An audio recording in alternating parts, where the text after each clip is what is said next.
Deborah Owens, America's Wealth Coach, and it's time to get wealthy. You're going to learn exactly what you need to do to finally achieve the level of financial success you desire and you deserve. The pathway for wealth or high net worth for Black women is entrepreneurship. That's according to a new study by UBS, the United Bank of Switzerland. Black women surveyed said that 42% of Black women surveyed said that business income was a significant part of their wealth. And I'm excited to have a conversation with someone today who built a 7-figure business as a solopreneur. If she can do it, you can do it too. Elizabeth Davis is founder and CEO of Shidavi, a plant-based beauty brand, who took her construction engineering management background, and instead of building projects for other companies, she built a multi-million-dollar business. And that's why I'm excited to have her on Get Wealthy today. Elizabeth, welcome to Get Wealthy. Thank you so much for having me, Deborah. It's always a pleasure. Always a pleasure. And let's just start by tell the audience a little bit about yourself. Sure. Deborah gave me a wonderful introduction. So I'm Elizabeth Davis. I'm the founder of Shidavi, and we focus on plant-based beauty products, more focusing on the hair. And we focus on giving your hair luster, longevity, and length. Excellent. Well, let me just say, one of the things I want our viewers to know today is the 3 things that you may not know about having a successful business. Number 1 is that your skill set is your asset. Also, that building a business is how you turn your skill set into wealth. And then finally, you need to know how to use technologies and systems to actually grow your business. And so, Elizabeth, when we met, one of the things I was fascinated about initially was when we were having a conversation and you were like, yeah, I said, so how big is your business? And you said, oh, yeah, I was able to build my business to over 7 figures with no employees. And it's sort of like my mouth just dropped. And so I want to start one of our focus or our framework on Get Wealthy for financial success is mindset, strategy, and execution. And so I want to start there with you. Mm-hmm. And that is, you built this multi-million-dollar plant-based wellness brand, and you had a successful career. Mm-hmm. And so what I want to know is, first is, what was the mindset that you had to have to lead that flourishing career to actually start a business? Oh, that's a loaded question, even though it sounds guys, when you are building your business, I would say now that there's a lot more support for individuals who are building businesses, and a lot more encouragement for people. My mindset shift, I had to shift my mind from that of an employee to that of an entrepreneur and employer. No, I didn't have any particular employees at the time, but I did have contractors that I was working with and that I needed to do things. And really, as far as shifting your mindset, I just felt like everyone around me had an employee mindset at that time, because not just from family members, but even at work, you spend your best hours at work, right? So from 7 a.m. To 9 p.m. sometimes, or even 5 p.m., whatever time you get off work, you're spending your best hours at work. One thing that I had to learn from my research was I need to give my best hours to my business. So that included, instead of me focusing on just getting ready for the morning and getting ready for work, my first few hours of the day, even if you have to get up a little bit earlier, where my mind is clear and the day is not getting away from me, I had to go ahead and dedicate those first few hours, get up at 5 a.m. or sometimes 4 a.m. to get certain things done, because those were my best hours where my brain was clear. And then in the evening, I will focus on my business. So when you're starting a business, and if you want to keep your lifestyle, which was important to me because I had a home, I had bills that I needed to pay, right? So I wanted my lifestyle to be the same. I didn't want to quit my job. I just had to manage my time a little differently. That's one of the main things that you'll have to do. It's so interesting how you said that employee mindset. And I would imagine you did very well in your educational pursuit and was able to get, have a flourishing career in what I would say is a male-dominated field, construction management. And so you talked about shifting from employee to an employer mindset. And I would imagine, though, that your family, how did they feel about you pursuing, leaving that investment in your college and career to start your own business?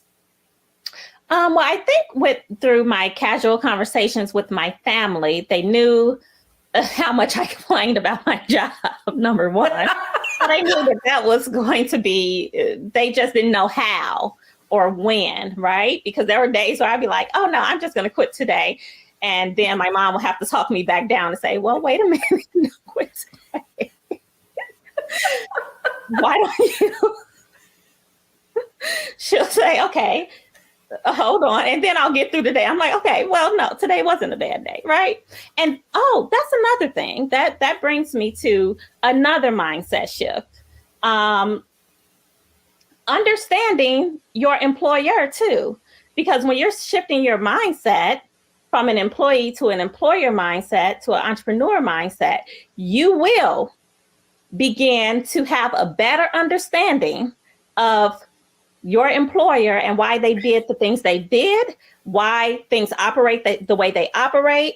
And sometimes I sit back and I think, I'm like, well, I sound like my manager, right? Or I sound like my employer from 5 years ago.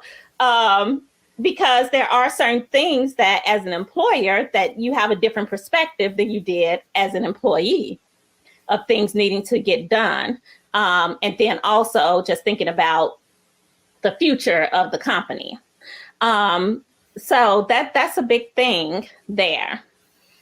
I'm so glad you brought that up, because the conversation that I wanted to have with you is, I think that, I know that there may be viewers of this program who dream of doing exactly what you have accomplished, and that's leaving that day job with that employer and launching out on their own. And so my other question to you is, in terms of you talked about how you managed your time and that sort of thing. How did you actually validate that you had a business? Like, did you start part-time and kind of testing things, or give our audience just a bird's eye view of what that was like when you were first getting started?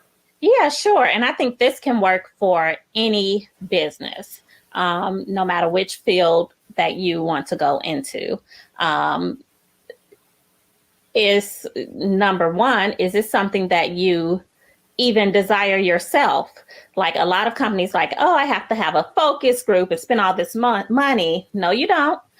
What you need to do is, of course, is this something that you desire yourself? So healthy, beautiful hair was something that I desired myself and something that I had.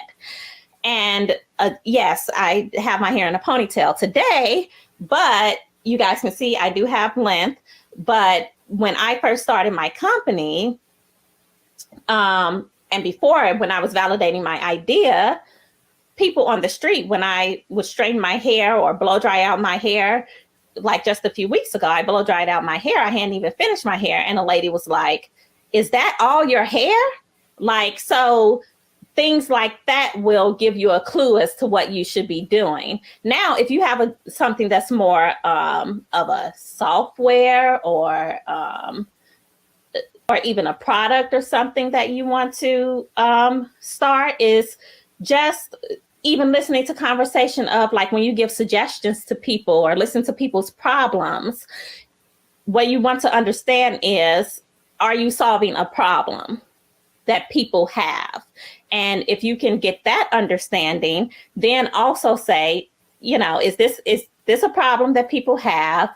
Is this something that the world needs, or your particular audience needs? Is the audience size large enough? So that's something you could just do research on the internet to find out statistics and data on, is this an industry that's growing?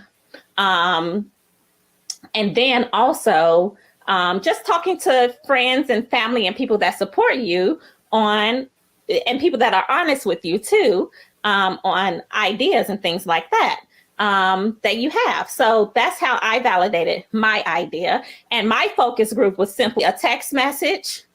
What do you guys think about this name? Right? So I had a group of people, like 10 people, like friends and family, that I'm like, oh, what do you guys think about this name? What do you guys think about this logo? Do you like the black or the white? What do you guys think about these colors? Just things like that to get support from your immediate group, right?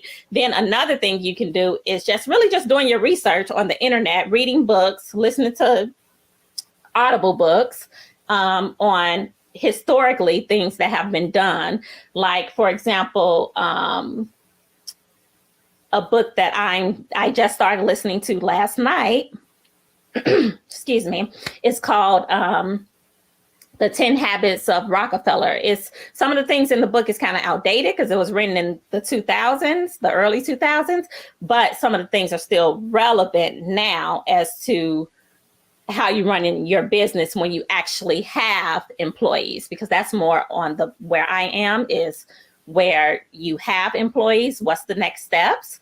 But there's a lot of encouraging books out here that you can listen to.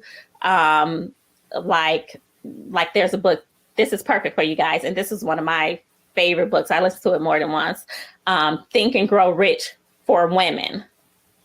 They also have one, Think and Grow Rich for Black people, and just the regular Think and Grow Rich. But the best one for me personally was the Think and Grow Rich for Women, especially since I was in a male-dominated industry at that time. No, that's interesting. I mean, Napoleon Hill is one of my all-time favorite authors, and I really feel like he is the architect, right, and the origin for where self-help, so many self-help people that we know now have gotten most of their information from Napoleon Hill, Think and Grow Rich. I didn't know there was a Think and Grow Rich for women, so I'm going to have to check that out. I love it. Yeah. So the other question I have for you, though, is how were you able to grow your revenues to 7 figures without having to have employees? I mean, did you have a mentor? Did you just use technology? Share with our audience how you were able to accomplish that.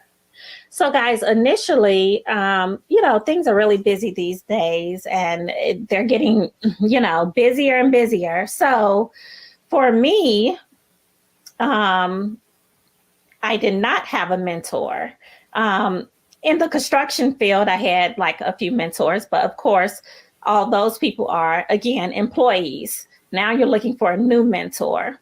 Give me 1 second here. Let me clear my throat. Okay, I'm back. So for me, I use experts as my mentor. Now think about that, guys. So using an expert as your mentor. So these books that have been written, these are people who have made millions and billions of dollars. So they're giving you information that is useful to your business, and now you just need to apply it. Even if you're not applying everything, that's going back to the mindset shift of shifting from an employee to an entrepreneur. Using these books that are out here, those are people that can be your mentor without you having to even meet them in person, right? Some of them are deceased because it's years ago. A lot of them are not in your circle. So that's how I shifted my mind and actually gained some mentorship. Then also, for example, if you're not great at something that you need to do, like your graphic design, for example, like you find somebody who's good at what you're not at and use that person as a mentor in that particular field. So like I said, graphic design is a good example where I'm not an expert at graphic design, so I'm hiring somebody with those expertise. And that's how you grow to where you want to. Oh, that's great. And, I love it that you're really sharing the mindset, right? So it was employee, it was entrepreneur. And so, I shared with the audience that what I was fascinated by was the fact that you were able to grow your business to 7 figures without having employees, certainly using contracts and experts. And so now I want to shift to that CEO mindset, right? And so when we come back, I want to go to strategy, and I want you to share with the audience, you can get to a certain level with a certain level of thinking, but now as you adopted the CEO mindset, what are some of the strategies that you use to continue to grow your business? So don't go anywhere, folks. We'll be right back. Next, we talk mindset. Next, we're going to talk strategy with Elizabeth Davis, founder of Shadavi.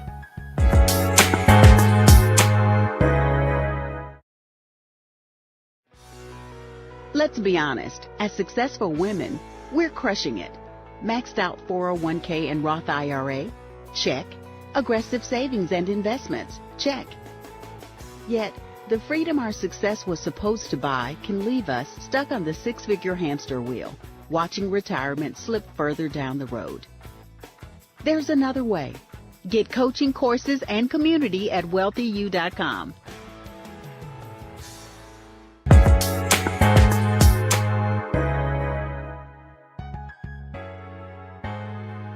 I'm Deborah Owens, America's Wealth Coach, and we're having a fascinating conversation with Elizabeth Davis. She is CEO of Shadavi, a plant-based beauty brand, and she shares how she really was able to address her own problem, wanting to have healthy hair and having people comment on it, and that grew into her brand. So Elizabeth, thank you so much for sharing your mindset and how coming from that employee mindset, building that, now you shifted to that entrepreneur mindset and now CEO mindset. So now that you have had a certain amount of success, what is the next step that you had to do when you talked about leadership and now bringing employees in? Yeah, sure. So let's see, for example, there's been so many stages, but when sometimes the work gets to be like, it can't just be you, or it just can't be the contractors that you've worked with, you need more hours to get things done. And that's when you want to start thinking about bringing in employees. And so, for example, for my team, I've hired a product developer, I've hired a marketing manager, and, we're getting those people up and running. And so these are things that you just have to think about as you grow your business. Like, you probably can't always work with contractors. You'll have to go to the next level and start hiring employees. Because then, I guess the shift really is that you get to a point where you can't do everything, but even for you to to run a very lean business, I'm interested in, as a strategy, what would you say to our audience about how technology has played a role in your being able to grow and be sort of lean in how you're doing it? Yeah, sure. So one thing that I think people should understand is that your current career, you're using that as a catalyst. And that's another thing with your mindset shift, is that this current job is going to fund my dreams, right? So if your next step in your dream is to be an entrepreneur, then that's what this job is here to do. Yes, it takes up a lot of your time. That's why we talked about the timing. And then we also have to think about, what can you take from your current career and apply to your business? So for example, for me, when you talk about lean business, that's an equivalent to lean construction. When you talk about products and how they play into people's lives, that's the same thing as what we did in architecture and the building construction industry, is that we're taking this building and it has to be functional for people, and not only functional, but beautiful. So that's something that I built into my products. I want them to be functional and beautiful and effective for people. And so I took that from my career and I applied those same concepts to my products. Then also, when we talk about the lean construction, that's another concept. So lean construction is where we're doing basically using the minimum amount of materials and the minimum amount of cost, which in turn, if we're using the minimum amount of materials, the minimum amount of labor, then that minimizes the cost. And so when I'm thinking about my business, I wanted to minimize the cost to launch my business. And so I took those same concepts and applied it to my business. I'm so glad that you really gave us a very practical way of looking at what I think is the most important and valuable asset that people have, and it is their skills, right? And I think it's really interesting that you're able to say how you were able to look at, as an employee, and all of the skills that you learned and how you applied them in your career and how they are transferable to your business. And it does not necessarily have to be the same industry. It's really the skill itself and how it's applied to create the same kind of outcome that you want, just in a different industry. And so I guess the next question I have for you is, in terms of strategy for you, it was leveraging your existing skill set. But then what kind of infrastructure have you put in your business so that would allow it to grow? Okay, so one thing that I did when you say infrastructure is, the first few even contractors that I worked with, and then softwares that I worked with, I thought about, and I think that this is for any company, and I just realized this, was that you need to focus on revenue producing activities. For you to be able to leave that job, for you to be able to grow your business to where it can sustain you, at least initially, and in your first few years, you really need to focus on revenue producing activities. So what are the few people, what can you do yourself? Again, so like for me, project management. I'm good at managing costs, especially being in the architecture construction industry. I'm good at managing costs, people, and time. Those are my skill sets. Aside from being able to do hair, those are things that I had already outside of my job, but those things that was in my job was being able to manage costs, people, and time. And so I took those things and I applied it. What can I do myself? Those are the things that I'm going to do. What can I get? What do I need other people to do immediately for my revenue? And then what in the future am I building out? And so that's the mindset and how you kind of build your infrastructure based on those things.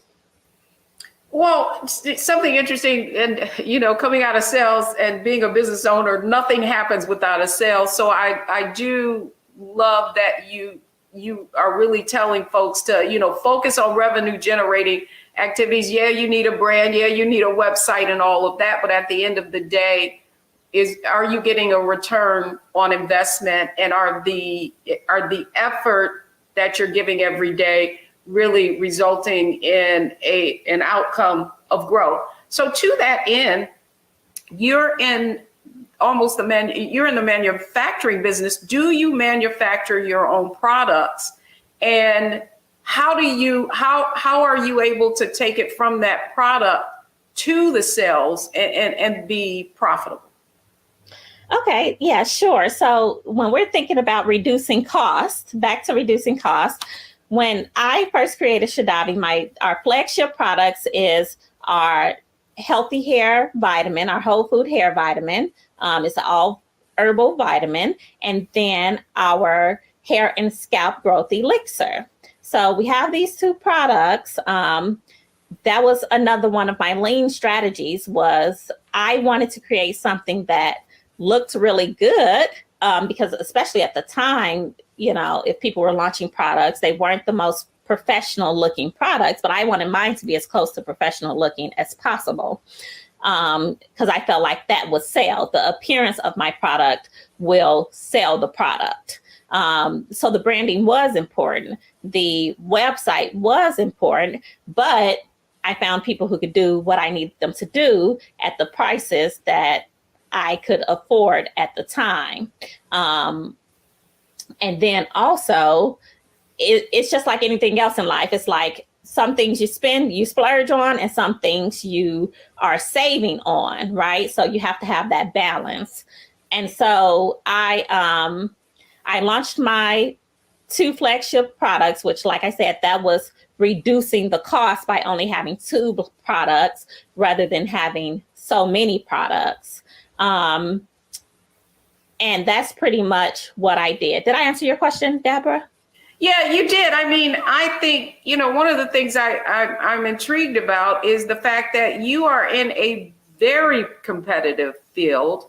Not only do you have, competition in terms of individual entrepreneurs, but especially Black hair. Okay. And then you have the larger brands, right? Who are the big Unilevers, and, they've got, they see the amount of money that your target audience spends on these types of products.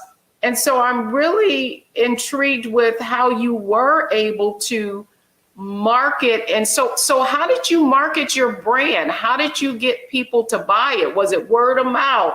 Was it Facebook marketing? What would you say to someone who's going to go into a competitive industry about how they can stand out and create sales?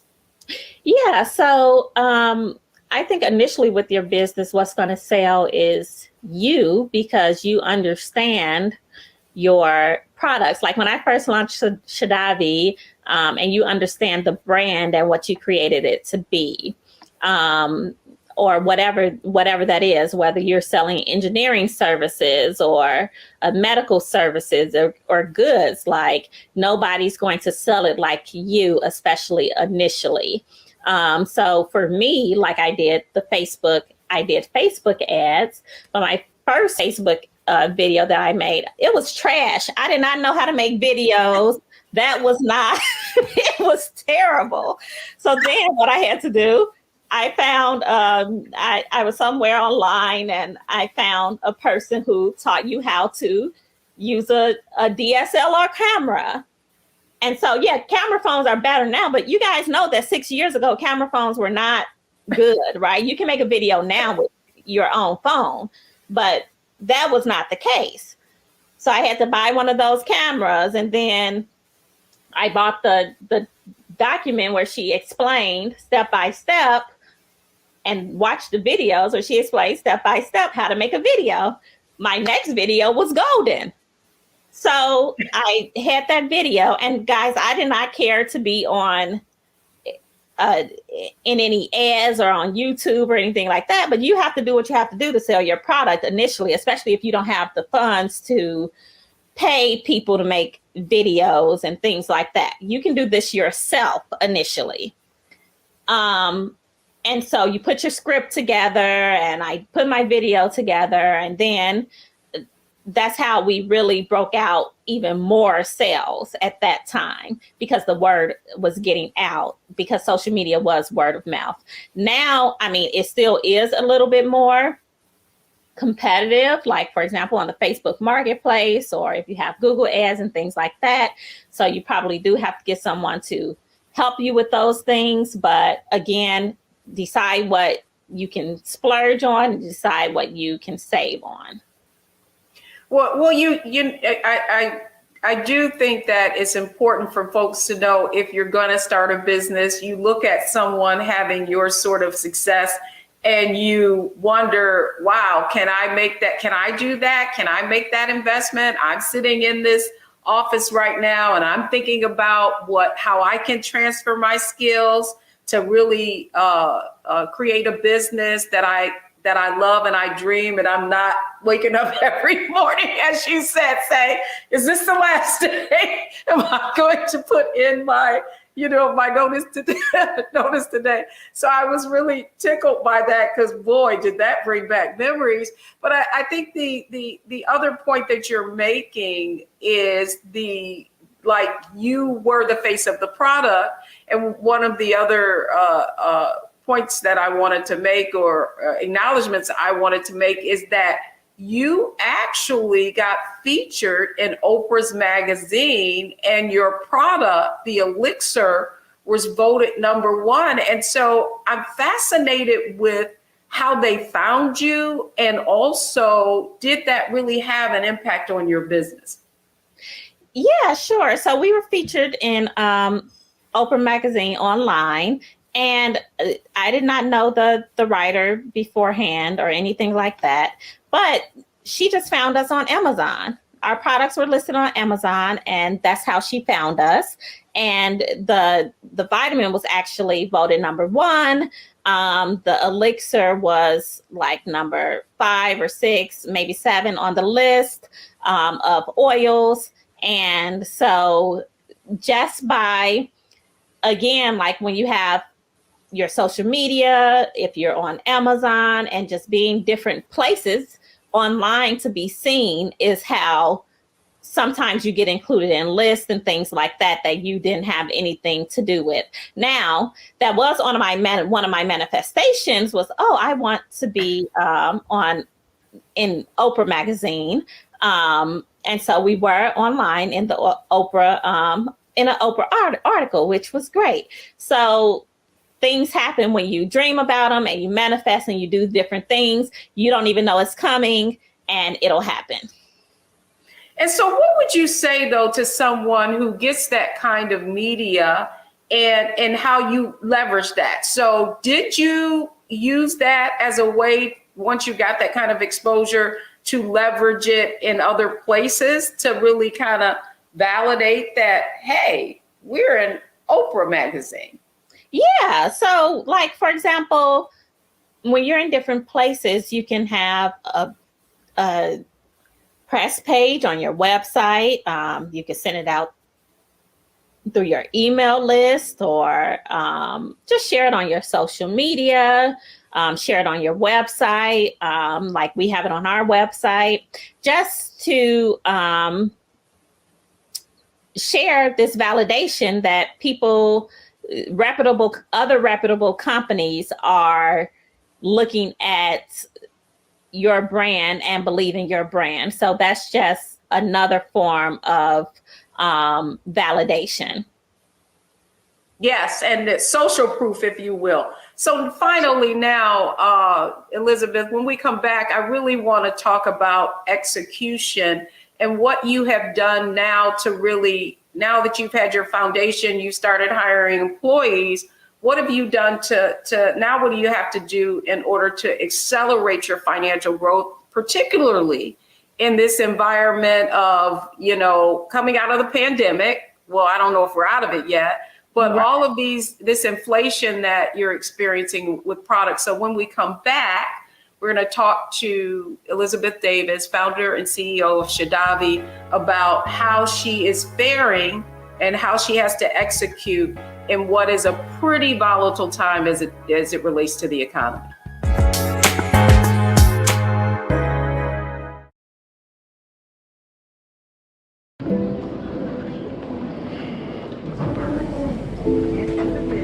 Over the window seats. These are the only bins that will accommodate larger rollerboards.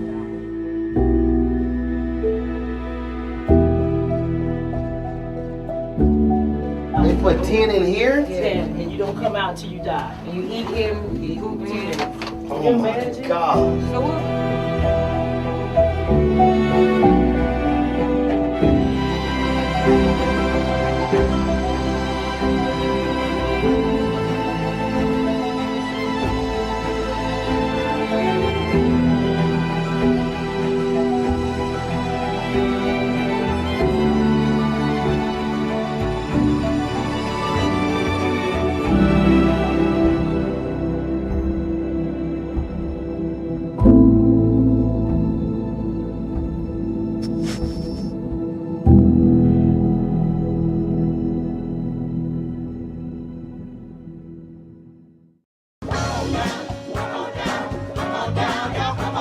welcome you to the launch of the Mass Poor People's Low Wage Assembly and Moral March on Washington, D.C., June 18, 2022. We are a new, unsettling force, and we are powerful. New, unsettling force, and we are here. We're rising up to demonstrate the compelling power that we, poor and low-income people, have to reconstruct society from the bottom up. And we need to do it with the loudest voices possible, the biggest actions possible. Because we know that there is no scarcity in this land. The only scarcity is the moral will to do what's right. Hold on, just a little while longer. We are those with sub-minimum wage jobs who can't afford sky-high rent. People with disabilities are the fastest growing minority group. It's crazy to me that in 2021, it's still legal for workplaces to pay a sub-minimum wage to people with disabilities. There are still so much trial and tribulations that we go through as Indigenous people. We can't get a decent wage to sustain ourselves, nor can we get adequate housing. Veterans across this nation say enough is enough. We can't pat essential workers on the back on one day and then cut their health care the next day. Health is a political choice. What more do I need to do to prove that my voice is just as valuable as anyone else's? There are still forces in denial that would try to slow walk our transition to a clean economy and a just future for us all. We have an immoral system run by immoral people. But together we walk, and we walk and we fight. It's time for a change. Reconstruyamos esta gran nación. See, we are people of resilience as we fight these interlocking injustices together. When we work together, mobilize together, and rise together, we become a voice for the voiceless and we become an agent of change in a time where great change is needed. We need the third reconstruction to ensure that deaf people, people with disabilities, and all people can have the right to live and to thrive. We know what they are doing, but the question is, what are we going to do?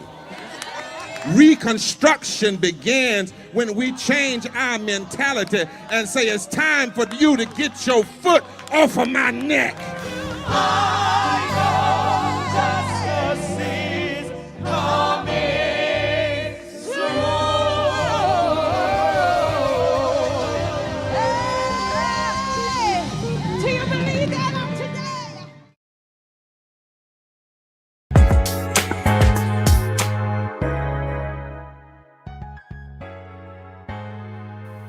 I'm Deborah Owens. I hope you are enjoying this conversation on Get Wealthy with Elizabeth Davis, CEO of Shidavi, a plant-based beauty brand who is really accelerating her financial growth. But like so many entrepreneurs, CEOs are now having to navigate their way in what is a pretty tumultuous time economically. And so, Elizabeth, we've talked mindset, and I just really want to just say how grateful I am for you explaining what it means to go from an employee to an employer, and that mindset that you have to have. And you know, the fact that you've really helped our folks to understand that they have skills already that they can use. They just have to surround themselves, make sure that they're getting other people. They stay in their lane, do what they do best, and then get other people to take over in areas that are needed. And now I want to talk about execution and just looking forward. You've been through the pandemic. How did that impact your business? Well, for me, the pandemic wasn't bad because it was actually good because we had more sales than expected because so many people were at home and everyone was working on their regimens at home, their regimens and their routines at home. So it was actually good for business. And the thing is that, like, for us, since I built my company, I've been working from home or working from wherever I was anyway. And so were the people that I worked with because I had a full-time job. So that's how I had to do things. And I'm not saying that's how you guys have to do things now. If you want an office or if you have a certain type of services where people have to come to you in person, that's a different type of business, and you should do whatever it takes for that particular business. But for me at the time, it was not a big adjustment at all. I'm so glad you said that, because on Get Wealthy, we call that the wealth mindset, and that's turning problems into opportunities. And that's exactly what you've been able to do. So the fact that more people were at home and literally had to do their own hair was a benefit to you. Mm-hmm, it was. To your company. It was, yes. And so what did you do in response to that? Did you start doing videos? Did you do more of teaching people how, once you found out that you had this audience that was now at home and more likely to be doing their hair themselves? Yes, we were actually more engaged, live engagement online at the time, doing a lot more lives, doing a lot more, even we have lives on our website and things like that so that people can feel engaged in the brand. And do you know, it's interesting that you said that, because we in Wealthy You, we've had a lot of growth as a result of the pandemic, just in terms of people wanting to get together virtually. Mm-hmm. And you know, wanting that audience, wanting that interaction, because you couldn't have it, you know, in person, that this was one of the ways that you would have it online. And now you're having this online. So this is a great segue into another aspect of our show, and that's analyze, optimize, and maximize.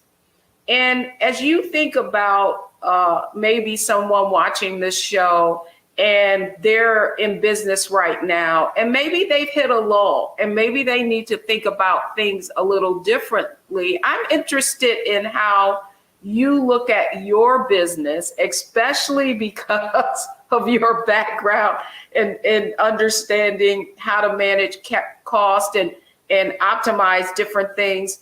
Talk to us about how you look at your business right now and some of the things that you may be considering taking advantage of in this current environment. Oh, I love that you brought up the word optimize and maximize, because really those are my words of the year for 2022.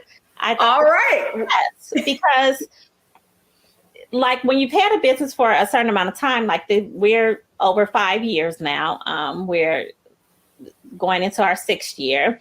And so after a certain amount of time and with technology, things do become a little stale, or you have to keep updating things.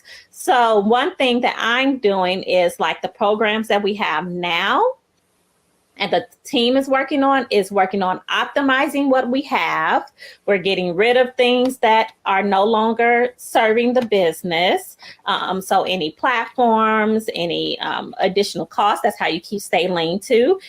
Every once in a while, you have to look at that and say, okay, we're going to turn this off. We're going to add this. And that way, so you can stay up to date too with your technology and with what you're doing in the business. And so we're optimizing a lot of things now. So that's our goal. We're in the analysis phase of some, and we're in the optimization phases of others. And then once we are able to do that, then we'll turn them up and maximize it, right? And so when you it's so interesting. That's exactly what I was thinking this morning. You know how you kind of have service creep now, where you've added this, this thing to do this calendar to do this thing to, help maximize something, and you forget about it. Mm-hmm. Or maybe you're using one service for one thing and another service for something else, and you don't think about that creep. And so lastly, I would say, because you're such an expert at controlling costs, what would you say to business owners about maybe a habit that they can adopt to really make, cost and managing and being efficient a priority in their business overall? So one thing that I was actually reminded of yesterday, and this is something that I definitely did in the beginning of my business for the first few years, and I'm getting back to doing now, is looking at every day. I was looking at my numbers rather than looking at them weekly or monthly. When you're first starting your business, my recommendation is to look at your numbers every day, because are they balancing out each day? If they're not balancing out for 3 days in a row, that means your week is going to be off. So when you say, and I love that, because it is really easy to look at top line, right? Like, here are my sales that are coming in. But I think what you're saying, well, are you saying that don't look at the top line every day, look at what's coming in and what's going out, and making sure that you're in the black, right, instead of the red? Is that what you mean by looking at your numbers? So what I mean is, you're looking at your top line. Okay, I brought in X, Y, and Z today, and I spent X, Y, and Z today. What's the difference? Yes. Oh, and that's exactly the difference. So that's exactly what I'm saying. And that'll let you know how you're tracking.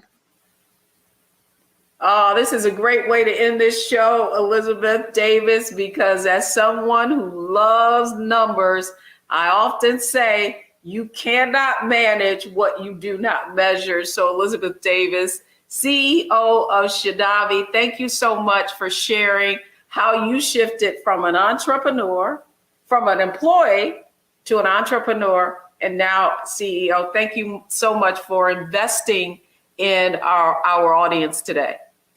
Thank you so much for having me, Deb. It's always a pleasure, and you ask all the right questions. So I hope that the audience got what they needed from this. And if you guys are interested in learning more about Shadavi, you can go to www.shadavi.com. That's spelled SHEDAVI.com.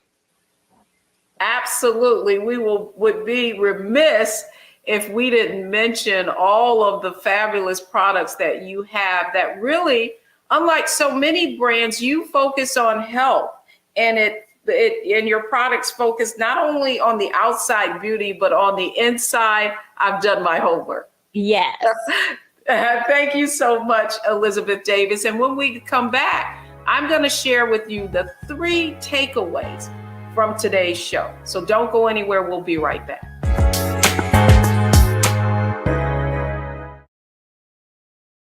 Pull up a chair, take your seat.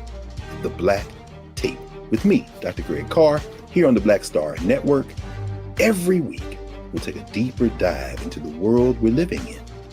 Join the conversation only on the Black Star Network.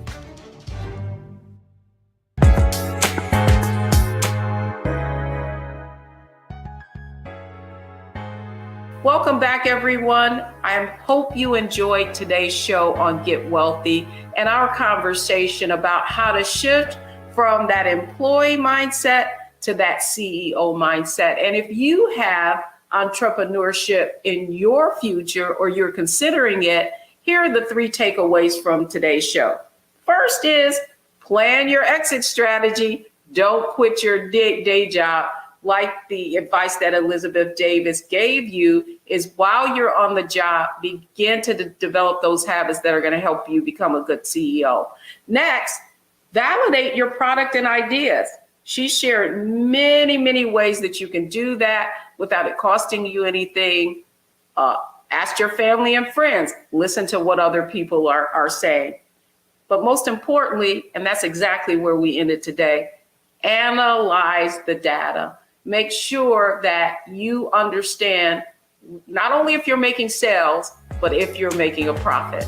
Thanks so much for joining us on Get Wealthy. And don't forget to watch our other episodes. They're always available on demand right here on Black Star Network.